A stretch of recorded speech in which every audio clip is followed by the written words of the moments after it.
నమస్కారం. సుప్రభాత ఘంటారావానికి స్వాగతం. ముందుగా ప్రధాన అంశాలు. నోటీసులు ఇవ్వకుండా హైడ్రా కూల్చివేతలపై హైకోర్టు అసంతృప్తి. జీవో 99 జారీపై వివరణ ఇవ్వాలని ప్రభుత్వానికి ఆదేశం. ఆపదలో ఉన్న రాష్ట్రానికి షరతులు లేకుండా నిధులివ్వండి. కేంద్ర అధికారుల బృందానికి మరోసారి ముఖ్యమంత్రి విజ్ఞప్తి.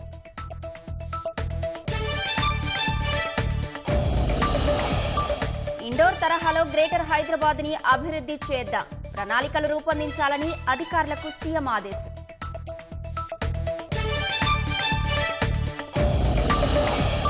రేపు పీసీసీ అధ్యక్షుడిగా మహేష్ కుమార్ గౌడ్ బాధ్యతలు. గాంధీ భవన్ లో జరగనున్న కార్యక్రమానికి హాజరవనున్న సీఎం.